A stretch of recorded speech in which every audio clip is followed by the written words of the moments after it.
I'm already on food stamps in grad school and trying to feed my 3 kids, and I'm like, "Oh, wow, I don't know what I'm gonna do." I was already working an extra job, I wasn't getting child support, and so I was just scared, and I really realized, like, I'm the common denominator, I'm the reason that this is happening.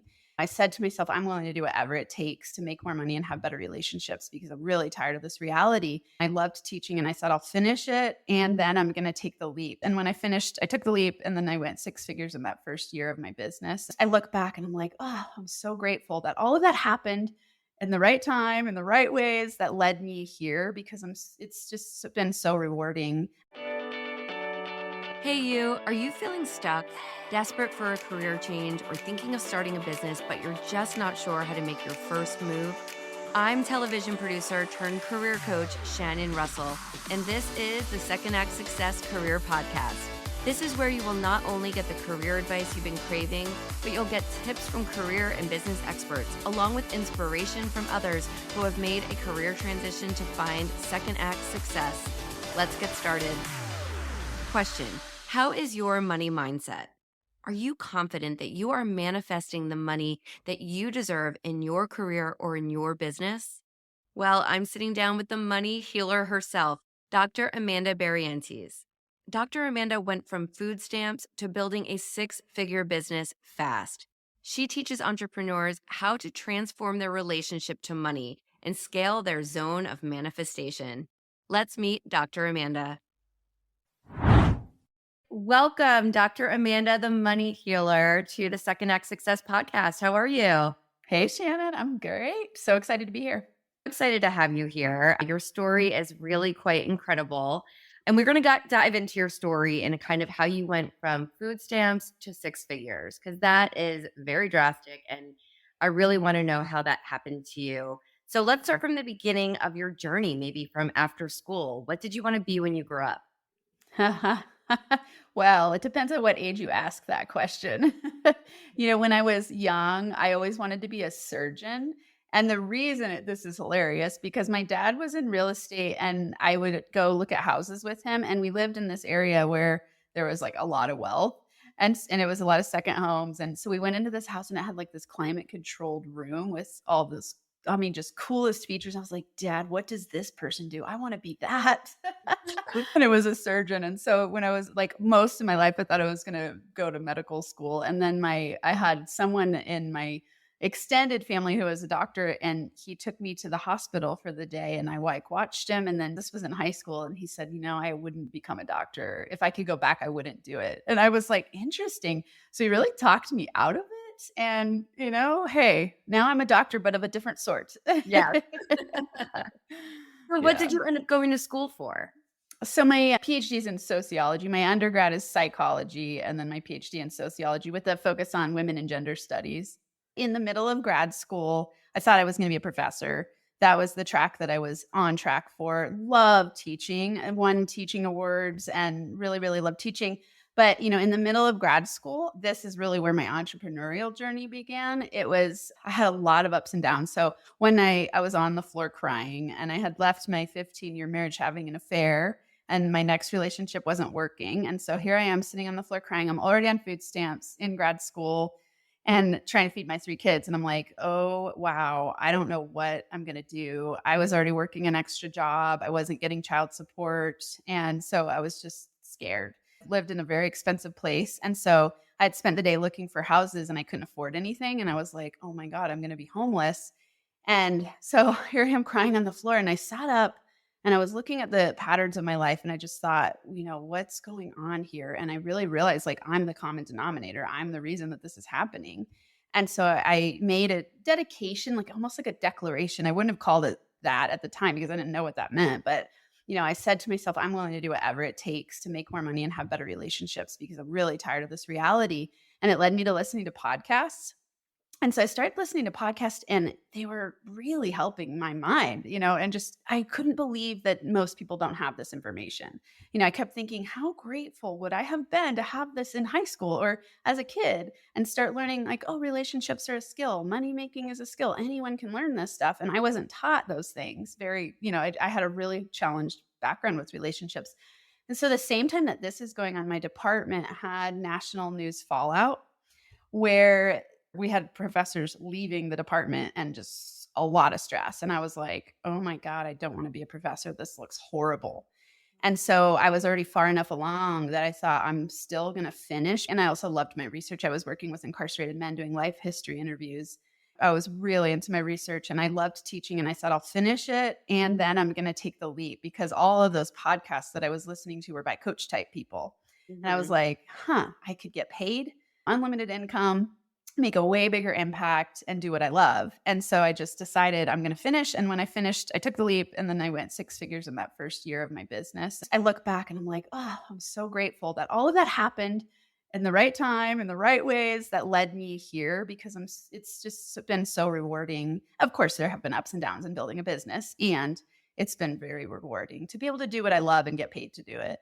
You make it sound so easy when you say, "Oh, I'm ready to take the leap." So let's break it down. So you're getting Yeah. inspired by these podcasts and you're learning from them, which podcasts do. I always say it's such an incredible free resource for anyone who's looking to learn any skill, any type of industry.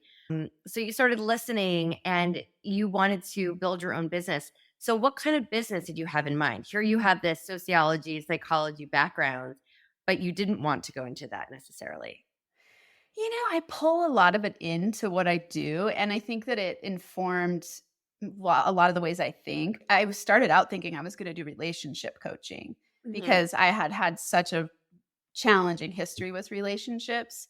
And I really learned a lot about codependency when I started the journey. It was this one book that I read. It was called Codependency for Dummies. And I had stayed up all night reading. And it was that breakup that I was having was really complicated with like substances. I found out he was lying to me. And I was hanging out with this friend and she's like, you sound like you have codependency. And I was like, didn't really know what that was other than thinking that it was about like having parents who were addicted to substances. And so I thought, well, that's not me. My parents didn't use substances. And so I never really related it. And then I stayed up all night online reading these, what it means to be codependent. I was like, oh my God, this is me. And so I didn't sleep the whole night. I researched. And then the morning I drove to Barnes and Noble and got the book from this woman who I was reading all of her research. And I mean, everything in that book, I was like, this book was written at me. She has a whole bunch of assessments and it was like, I checked like every box, and I was like, whoa. And so that led me to thinking I'll do relationship coaching. But then what happened is that I started going to networking events. I knew I could help people and I knew I could help people transform. And I knew I had the skills and tools for that. And so I just would say something along those lines. And it would attract entrepreneurs, of course, because who's at networking events but entrepreneurs? And Yeah. so it really transitioned very quickly into working with entrepreneurs. And at first, I actually worked with a lot of entrepreneurial couples, which was really fun. Oh, wow. And so, I like to tell people when they're starting businesses and they're taking leaps like that, you've got to just start somewhere. You don't need to know the end result. I promise you it'll look different in the end than you thought it was going to. And I don't know where is the end point, but it's like I love this quote by Rumi. He says, "As you take a step on the way appears." And that's Mhm. exactly what I did in my business. I took a step, I tested it out, I played with it, and I would just see like, does this fit? Am I attracting the right people? Am I enjoying this? And then I would pivot, and I just constantly kept pivoting until it's turned into what my business is today. And I still pivot all the time. It's like I don't want people to get stuck with shiny object syndrome. And yet you've got to have enough willingness to surrender and detach from what you think the way is so that the universe can bring you opportunities that are even better than you thought. Right. Because, like you said, you were figuring it out along the way. And now let's talk about the money piece. Because if you were really struggling with money at this point, how much money did you put into building the business? Because that's a question I get asked a lot by clients is, well, I want to start this business or I want to take this leap, but I don't have that nest egg to help me do it. And Yeah. you clearly didn't at that point. So, how Yeah. did you go about figuring out that financial piece? I think one of the gifts of being on food stamps when I started my business is that I didn't have the money. And so I hustled and I Mhm. didn't put money in. I built a website on WordPress. And ultimately, all the people I worked with didn't ever even go to my website. Like it was from conversations that we had, powerful conversations in person, and then they'd hire me on the spot. And so it was this mentality that I had was like, I only need $2,500 a month to live. Yeah. And that's one client. At the time for me, that was one client. I'm like, I just need one client to pay me $2,500 and then I'm okay this month, and that'll Yeah. keep getting me through. And then I don't know what's next, but I'll just keep going from there. And that's how it, and then, I went to this consult with this woman. She said, you're not charging enough. You need to double your prices. And I was like, seriously?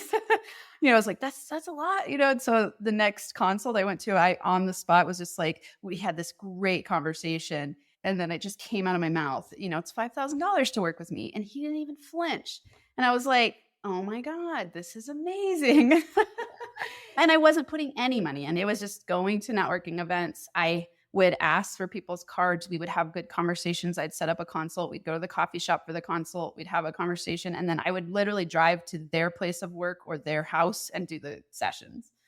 And that was how I started. Grassroots, right? It's just Totally. you're Yeah. letting people see your personality and getting to know you because you're so Yeah. well spoken, you're so educated, so that when they met you, they connected. And then that probably gave you the confidence of like, okay, I'm in the right spot and I can grow this. Totally. And I want to remind everyone, Shannon, because this is something I think where it's for clients sometimes it's that automatic credibility with having a doctorate is there. I can't deny that. And I like to remind people you don't need that. I mean, really what caused the people to want to work with me was powerful conversations, me asking them a lot of questions and then listening. And so as I would lean into their conversations, I would just answer their questions and I would ask them questions. And that's really what good coaching is, right? And so at the end, they would just be so alive and awake. And they'd be like, oh my God, I can't wait to work with you. Like this conversation has been so powerful. And in reality, that had nothing to do with my education and credentials. It was really about caring about people and loving to solve the human puzzle, which for me is part of my zone of genius. I love to help people get unstuck from their unconscious belief systems that are holding them back because that was what it was for me. I will say the things I did pay for. It was an investment in my quote unquote business. It was investment in myself going to workshops and learning. And Right. so whenever I would get clients and I would be above that $2,500, I paid for myself to go to workshops. And that really changed everything for me because I just kept self-educating. And then I'd meet people at the workshops. Every time I'd go to a workshop to educate myself, I'd get another client. So that would pay for the workshop. And I just kept growing from there. And so, I want to remind everyone, I think that we overcomplicate things big time. We listen to so many leaders and people who are ahead of us, and we think it needs to be this big, huge, grandiose thing that we're creating. And you just got to start somewhere and don't overcomplicate it and go with what are my strengths and what do I love to do. So it's being bold enough to take a leap and then learn about yourself and go from there. I think that analysis paralysis, especially for smart people, which I'm sure your audience is full of very smart people because you're smart and that's who you attract, it's like we overthink things and Right. we also feel afraid of our image and what people will think of us, that imposter syndrome piece. And when you get trapped in those ways, it makes it really hard to take forward steps. And I think that's what a lot of my listeners are feeling like they're stuck. I have kids or I have a partner and I'm contributing to the house. How do I make that step or that career change? And I love your story because you found yourself truly stuck and truly figuring out what to do. And you figured it out with not a lot of investment in building this business. You really use your interpersonal skills to go out there, figure out what you're good at, and build something. So, what do you work with your clients on? Is it mostly getting over that money mindset issues, or tell us a little bit about what you do with your clients? Always mindset first and foremost. People forget that you can have all the strategies in the world to build and scale a business. If you don't have this up here, your head, your mindset space, right? And you have misaligned energy, you are going to struggle. The main thing I always start people with is state of being. And your state of being is your thoughts and your feelings and your beliefs around yourself, money, and things that you wouldn't think of. It's not like someone comes to me and says, I know exactly why I can't get from A to Z. Yeah. Usually it's they come to me thinking, I want to make more money in my business. And then we get to break down all the reasons they're not, Right. which are things that are hard to detect by yourself. And so it's that piece of if you know that you feel scared and you wake up in the morning feeling like you're not sure what to do. And I love that word, I feel stuck. That's Yeah. really what the feeling is. It's like, I feel stuck and I don't know what to do. To me, that always goes back to some sort of misalignment piece. So it's somewhere in your system, you have a belief that is off. And All of us do. So I love this piece too. Is like, you're not alone. We all Right. get stuck. Like, I've never met a person, I don't care how much money you make, what kind of business you have, what gender, race, class, any of those things. We all get stuck. Yeah. And realistically, something that's been so powerful for me to learn along the way of getting to work with a lot of different types of people is that we all get stuck in very similar ways. We just don't think that other people are struggling like us. Especially when you're in like I think in your position, like someone who leaves a corporate job and wants to step into business, that you have a lot at stake and you have a lot built into a powerful reputation. And so it gets even harder there. I call it the curse of the comfort zone because you're Yes. pretty comfortable. Life looks pretty good from an outside perspective. And so it's like, ooh, you got to be real bold to take that leap and look like a fool because when you're starting anything new, you look like a fool. Mhm. And not really, you know what I mean, though. It's like you're going to feel like a kid because you don't know what you're doing. And why would you? It's new. And so I love helping people through that imposter syndrome and then get their mindset really aligned and unblocked so that the unconscious money blocks aren't holding them back. And then that way they can move through and progress really quickly. It's so fun when, an example of like a client I worked with, he was already earning great income and we did his money story. I always have people do money stories and then we reframe and move in a new direction. And within 1 week, he doubled his income. It was like, wow, so cool. And I've had this happen with people so many times where they're like, have this epiphany moment where they go, oh my God, I did not know that this one belief was keeping me stuck this whole time. I can't believe I didn't see that before.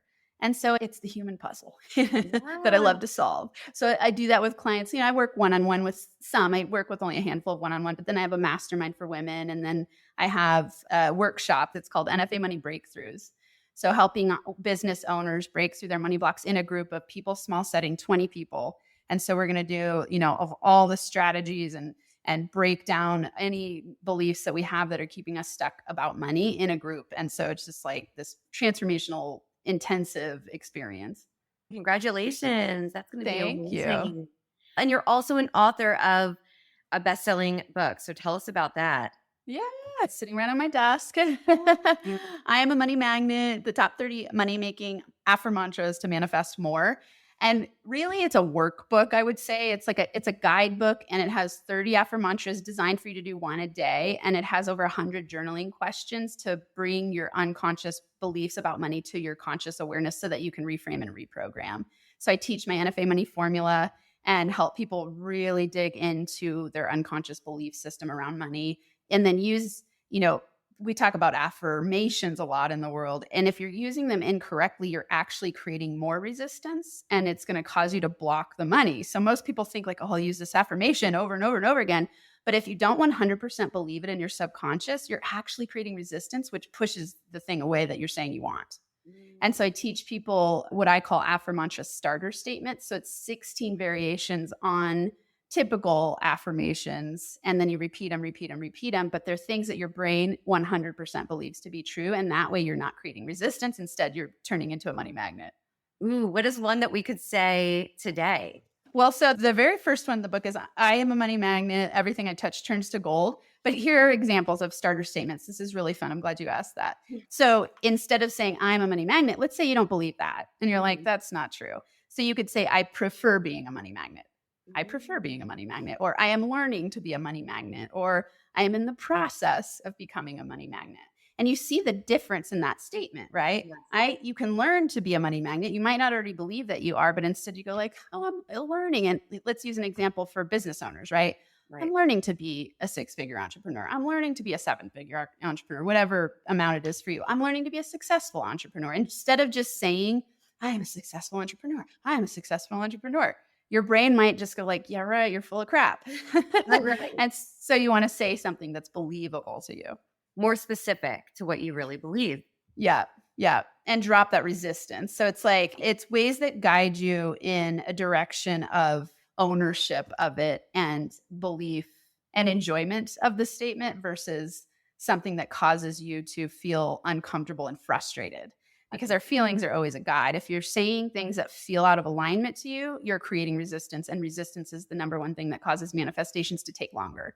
Mm. Oh, that's great. Hey there, my friend. Shannon here, just popping in quickly because I'm wondering, is this episode getting you thinking? Are you starting to come up with ideas for your second act? Maybe it's changing careers, writing a book, starting a business. Whatever it is, I am here to help. You can book a free discovery call with me so that we can chat about your next steps. So head over to secondactsuccess.co/coaching. Now let's get back to the episode. All right, I want to dive into a couple of questions here. So, if someone wants to take a leap and change careers, but money is tight, what are a few tips that you might give them to start preparing for that change, for that second act? I love the second act. I love the name of that's it's such a great name. Yeah. I would say it's so dependent on where you're at and where you're wanting to go. My husband just left his C-suite job to come work with NFA Money. And so, for us, it was like, how much money do we have in savings? How much money are we willing to dig into to invest in new ways? Where are we at in our current business? So that would be like him jumping into an already created business. If you were wanting to start a brand new one, create a transitional plan for yourself. I would recommend that you have 3 months of money saved up at least so that you don't trigger this deer in the headlights fear. Because what Right. happens sometimes is that people will take the leap and they'll go, I want to start my own business. And either they won't take the leap because they can't see a pathway to do it. And so they sit in that place forever of wishing that they could start a business. So you've got to be bold enough and just go, what's my bottom line? How can I cut every cost possible for the next 3 to 6 months and transition in a way that feels good? Now, that's if, you might have a partner who makes a good income, and still then you're going to want to have a transitional conversation and plan around it, because Right. you don't want to be jumping in and not making any money. And so you've got to think, what's my fastest path to cash? And how am I going to do that by spending the least amount of money? That's always the way I think about it. Right. And so, in that way, when I was on food stamps, I didn't have a lot of money to pump into my business. And so I didn't have credit cards. I didn't have a lot of money at the time. I had 2 months of money saved up. And actually, it was loan money that I borrowed from my student loans and put into savings. I was just like, okay, these are like my backup plan. Like, and then if I can't have something fly within 2 months, I'll go get a job. And so that was my transition plan. It was very simple for someone who just want to do the same thing, but with bigger numbers. And so you want to think, how okay am I with being uncomfortable? There's that important question. I think if you're someone who's very risk adverse, then find a client before you even quit, or find some customers before you even leave your job, and make sure you have something built up in that pipeline. And so what that takes is being a master of your time. Mhm. And so at the end of your work day, you've got to be willing to put a couple hours in on your business and know that that's not going to last forever. But if you're someone who goes, I'm not willing to leave my job before I have a replacement income, the challenge there is that a lot of people will be stuck in that for years. It's a pipe dream. And instead, you've got to really be willing to take the leap and know your level of discomfort, your capability to move through discomfort. Makes total sense. I always tell even my clients that if you have a paycheck, you're in a lucky position. So start making that transitional plan while you're Yeah. working. I love the idea of just maybe at the end of your workday, taking 1 extra hour before you go home or 1 extra hour before you go to sleep at night to work on your ultimate goal. Just thinking back to your story, you knew you had needed X amount to survive the month. Yes. You got your client and then you said, okay, great, I'm good. I'm going to keep working, and you were probably really uncomfortable in that transition. Am I going to get the client? Am I not? And then it became a little bit more easy. And I think that's when you're starting anything new, it's just a little bit at a time and then you start growing. So I just want to shake people and say, you get one life, try it. You can always go back, Yes. you know? Yes. I love that. That's so true. Yeah. That's the thing, is that you can live a life of mediocrity, or you can really take the leap and be uncomfortable for a little bit and then get what you want. I have on my board, short term easy is long term hard, and short term hard is long term easy. So it's like, Mm, if you're willing to sit in the short term hard, you can have later a business that's awesome and successful. But if you're right. not willing to be uncomfortable in the now for a little while, working that extra hour at the end of the day, then you're going to stay miserable in a job that you might not like forever. Such great advice. So, a lot of my listeners feel like their money blocks are stopping them. Maybe their partner isn't supportive of this change, of this leap. Sometimes people will say, oh, you're crazy. Why would you leave that job? What are some things that you would say to help maybe spark that conversation with a partner or with a family member?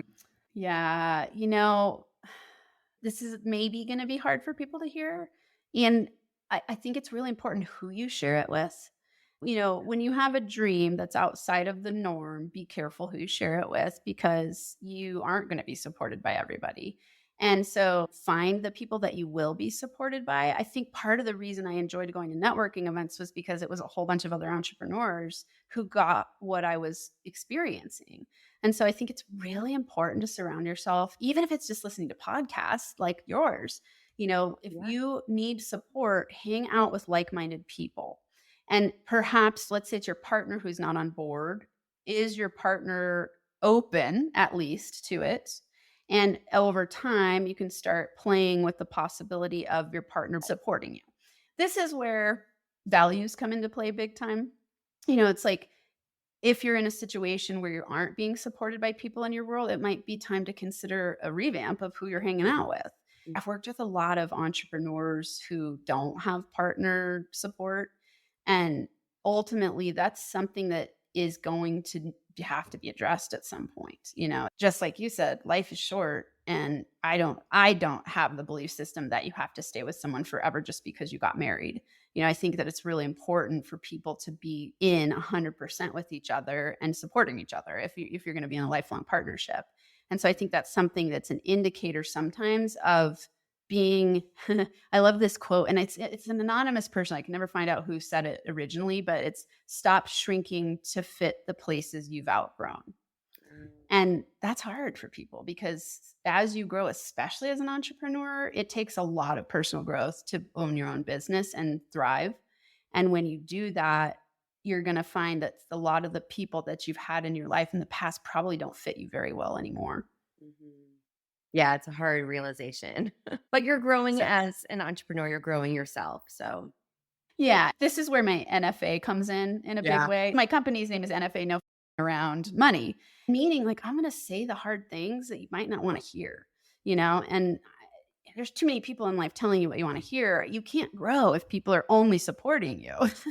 And so that's another take on, if your partner's not supporting you or if people in your life aren't supporting you, how do you perceive that and what do you do with it is really what matters. It's not about them. It's about how you respond to it. Because sometimes people do change and they go, whoa, you surprised me. And I wish I had the courage to take a leap like that. That's what I found with my change is that everyone Yeah. came to me and said, well, okay, now can you help us make that transition? There you go. So really, we are the only ones that can make any kind of change in our lives. So it's really looking inward first before you look to the outside world to support you. Let's talk about your podcast because you are a podcast host too. And I was lucky enough to do a little session with you on one of your episodes. So tell us all about your podcast and how you're spreading the word through that as well. Yeah, it's my baby. I love my podcast. It's called the Woman Entrepreneur Podcast. So if people want to get tons of cool information and come on the podcast with me, just go to thewomanentrepreneurpodcast.com. And there are options to do a biz breakdown session or come to the party and hang out with a whole bunch of other cool women. Mindset tips, strategies, insights on manifestation, business scaling. I would say an all-inclusive place for women entrepreneurs to come for support, inspiration, and tips. It's just what we were saying. There's so many free resources to get really great inspiration and information. And your podcast definitely is one, especially if you are looking to start a business and become an entrepreneur. I definitely highly recommend it. Where else can our audience connect with you? All of the places we've talked about your books and your coaching and your speaking and your podcast. Where can we find everything, Amanda? Everything, Amanda, at NFA Money. So if they go to nfamoney.com, all kinds of awesomeness there. My handles are at NFA Money. I hang out the most on Instagram, LinkedIn as well. So, how do you feel, last question, about your transformation, where you are today compared to where you were just a few years ago? It's so good. you know, it is amazing to wake up in the morning and be excited for the week. I used to wake up filled with dread and stressed to hell. I mean, just so much stress and fear, a lot of fear. And now, I just changed my business big time in the last year. And so I've had a massive decrease in income and I keep realigning it to be more and more in my zone of genius and what I choose to do. And so it's been amazing to have, even in those spaces where income is going down and I'm spending more than I used to scale. Right. I don't have that feeling of fear like I used to. It's like, oh, I know I'm resourceful. This is part of the game and I'm ready for the next growth spurt. And so my mindset around everything is just completely different. And it really causes me to be able to wake up in the morning and be inspired and feel good. And when I'm off, I have the tools to pivot quickly. It's not like I wake up every single day just 100%, awesome. Like, I don't want people to believe that because I don't think that's accurate for anyone. For anyone, yeah. And so when I do wake up off, I have the tools and I implement them. And so it's such a gift to know that it's possible to feel good and to have experienced it the majority of the time. And so now I just get to live this experience where it's like my husband and I are like best friends. We love each other so much. My business is awesome. I love the people I get to work with. And everything that I'm creating in the world, it's fun for me, And so it's like, oh, yes, yes, yes. And that's really how I want everyone to be able to feel. I want everyone to know that that's possible and that I can help guide them in that direction. You built that yourself. Your kids got to see you build this and see you get them from one place to where you are now. And how inspirational is that for you to have showed that to your children? Yes. Shannon, I think that's maybe one of the best parts of it. Mhm. I get to recreate and break the intergenerational transmission of poverty in my family, especially for the women. Like I have a history of so much women disempowerment in my lineage. And it's like, oh my God, I get to empower myself and my daughters and now I have a blended family. So 3 biological and 1 step. And it's like all of them, I get to just help them have such a leg up from where I started. You are so incredible, Amanda. Thank you so much for sharing so much great stuff. I feel like there's been a ton of gems and advice in our conversation. So thank you. Thank you. Thank you so much. It was really a joy to be here. Thank you to Dr. Amanda for sharing all of this money mindset goodness with us today on the show. I hope that you were able to learn from Dr. Amanda's journey and take her money manifestation ideas to heart. For more information on Dr. Amanda, head over to nfamoney.com. Thank you so much for listening. I will be back in a few days with another episode of the Second Act Success Career Podcast. Make sure that you are subscribed to the podcast so you do not miss an episode. Lots more to come, and I wish you all the best day ahead. Thank you for joining us. I hope you found some gems of inspiration and some takeaways to help you on your path to Second Act Success. To view show notes from this episode, visit secondactsuccess.co. Before you go, don't forget to subscribe to the podcast so you don't miss a single episode. Reviews only take a few moments and they really do mean so much. Thank you again for listening. I'm Shannon Russell, and this is Second Act Success.